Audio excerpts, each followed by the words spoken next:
Hi everyone, welcome back to the channel. My name is Dina and Maria, and today we're going to talk about something super exciting and something super relatable to us nowadays, which is intercultural relationship. And when you date someone or be friend with people in different country, and or maybe someone in the same country who has different cultural background, and it sounds really exciting, right? You can exchange your culture, but it's not always easy. So we'll be looking at a real life example in this video from another country, or and one of them from Indonesia.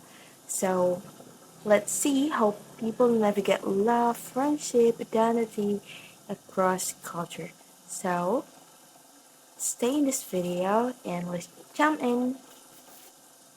So in this video, we're going to talk a lot of things about it, about intercultural relationship, and maybe you guys relate to it.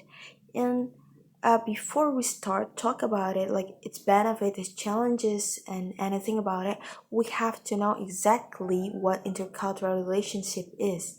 So it's not just about dating someone from another country. It could be something like religion, different background of language, ethnicity, and maybe it's just about like a different family culture, but it matters. And like you maybe, for example, maybe you celebrate Eid and your partner celebrate Christmas. So it's different, right? And um, or maybe you're Javanese and your partner is Batak from Batak or maybe Sundanese. It's totally different. It's different from cultural background, from language, from anything. So we have to know it, and we have to know how we face these differences. So one of the books says that having like intercultural relationship is so exciting because it's come with a lot of benefit. Something like maybe when you have a partner from different country, or just being friend with people from different country, it's so exciting. You can see in the TikTok or Instagram, like you can learning a lot of language, like new languages, and um, breaking stereotypes and seeing the world through a different point of view. So exciting, but if there is benefit, it always comes with challenges. The challenges something like um, misunderstanding when you communicate with them, and maybe family pressure. Yeah, family pressure, and sometimes you guys have like a awkward moment too. Like imagine you bringing your partner from different country to traditional wedding, and they have no idea what is going on. Yeah, so this is the challenges. We're going to talk a lot more about the benefit and challenges, so let's bring in the example from another country. Now let's take a real life example. Meet Amita and James. Amita and James is a couple, and Amita is British Indian, Hindu, and Victorian, while James is just white British guys from non-religious family who love his Sunday roast. Like when they started dating, everything was cool, everything was exciting until when they hit their first cultural speed bump, which is food. So, in this context, Amita's family, which is Hindu, doesn't eat meat at home, and James didn't realize how important that was. And there's a moment when James come to Amita's family's house, and James brought steak from a restaurant, and there's awkward silence, and James wondering what is going on, like what is exactly going on. Was everyone silence? But instead of letting it become a big deal, they talk it out like, "Hey James, so we don't eat meat because we're vegetarian, and we're Hindu, so we can eat meat." And From there, James learned a lot about Hindu dietary custom, and Amita explained it why it matters to her and her family. So challenge, yeah, but the solution is communication and respect. So when they had to navigate their wedding because the relationship is getting serious, Amita wanted to like a traditional Hindu ceremony, while Jim doesn't even know what is Hindu ceremony wedding is like that. And they ended up have had two wedding, one Hindu and one civil. So they made sure that both family felt included. So it's about finding balance. You don't have to give up your culture, or take it away your culture or your partner culture, but you guys have to blend it. So it's become now let's hit closer to home. Let's take an example from Dito and Sari. Dito is from Jakarta, he's Chinese Indonesian, or we call it Chindo, and he's Christian. And Sari from Javanese and from Solo, and she's Muslim. And that's a big difference in Indonesia. Their family were nervous when I knew about this relationship. And Cyrus' family worried about, will he respect our tradition? Will he respect our daughter? Will his family accept our daughter? Something like that. While Dita's family worried about also the same, like will her family accept as what about the holidays? Something like that. One of their biggest moments was during Ramadan. Dita didn't know much about Ramadan because he's Christian basically, and he didn't know much about fasting.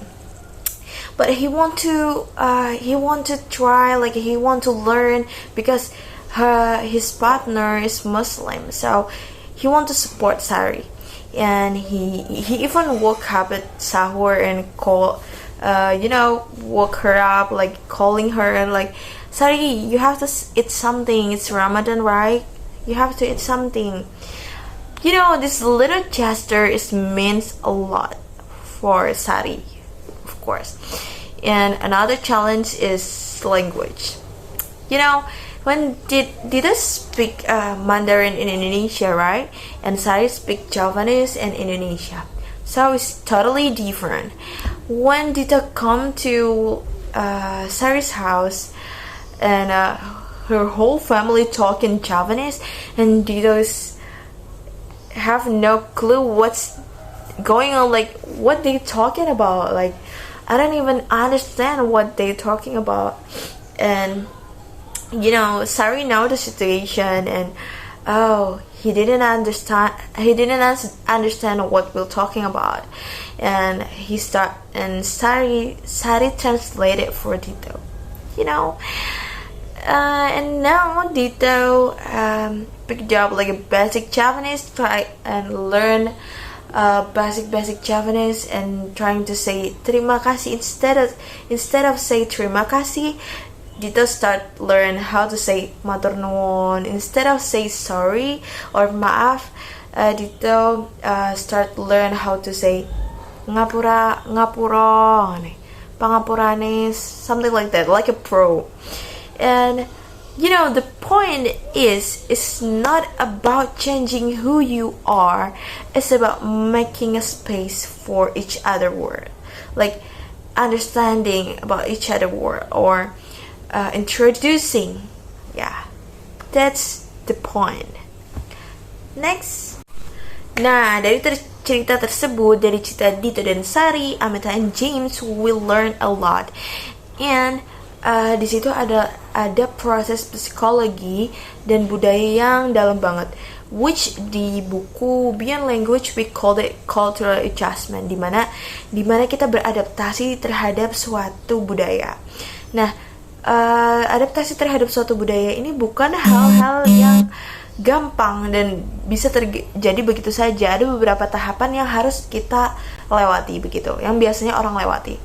Dito sebagai orang Jakarta yang Kristen, Chinese Indonesian or Cindo ya, ketika sering ke Solo dan berinteraksi dengan keluarga Sari yang Muslim dan Jawa, dia nggak cuma sekedar menavigasi perbedaan, tapi dia juga mengalami culture shock kecil-kecilan.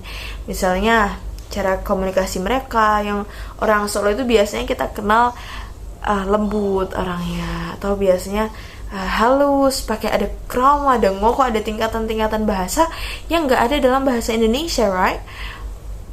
Nah, ada juga ritual agama.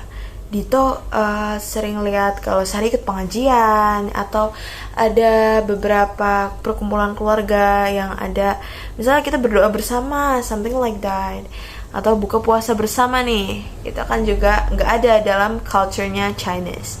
And Dito bingung, tapi lama-lama dia belajar. Dan makanan, kalau Dito nggak terbiasa makan makanan yang sangat manis atau bersantan ya, yang ala-ala Solo begitu setiap harinya. Jadi disitulah Dito mengalami culture shock.